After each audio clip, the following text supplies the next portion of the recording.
প্রিয় শিক্ষার্থী, আজ আমরা নতুন একটা গ্রামার জগতে অনেক গুরুত্বপূর্ণ একটা আইটেম। এখন আমরা ডিগ্রি সম্পর্কে শিখব। প্রথমে ডিগ্রির মিনিংটা বুঝব। ডিগ্রি অর্থ ধাপ, মাত্রা, পরিমাপ, তুলনা, উপাধি অথবা তুলনার মান। এখন দেখি ডিগ্রি কাকে বলে। অ্যাডজেক্টিভের তুলনাকে ডিগ্রি বলে, বা অ্যাডজেক্টিভের বিভিন্ন ফর্মের তুলনাকে ডিগ্রি বলে। ডিগ্রি তিন প্রকার: positive degree, comparative degree, superlative degree. Positive degree অ্যাডজেক্টিভের কোনো তুলনা না বুঝালে তাকে পজিটিভ ডিগ্রি বলে। পজিটিভ ডিগ্রির structure: subject plus verb plus as dot dot as. এইখানে অ্যাডজেক্টিভ বা পজিটিভ ফর্ম বসবে। আর as ডট ডট এস মানে মতো। মা বাবার মতো লম্বা।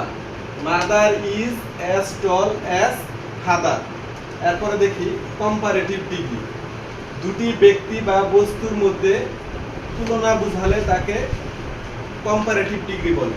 Structure: subject plus verb plus C F মানে comparative form, plus than plus N oblique P মানে নাউন বা প্রোনাউন। বাবা মায়ের চেয়ে লম্বা।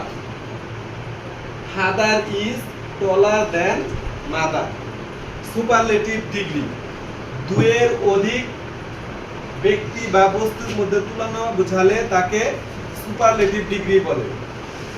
Structure: subject plus verb plus the plus SF মানে সুপারলেটিভ ফর্ম প্লাস এনতে নাউন।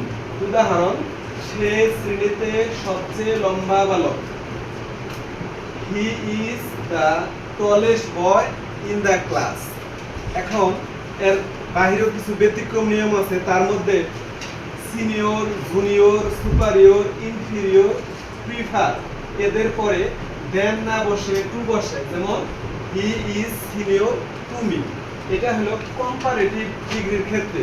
যেমন কম্পারেটিভ যেখানে দেন আছে, এই শব্দগুলা থাকলে এই দেনের পরিবর্তে টু বসবে। ধন্যবাদ সবাইকে। খোদা হাফেজ।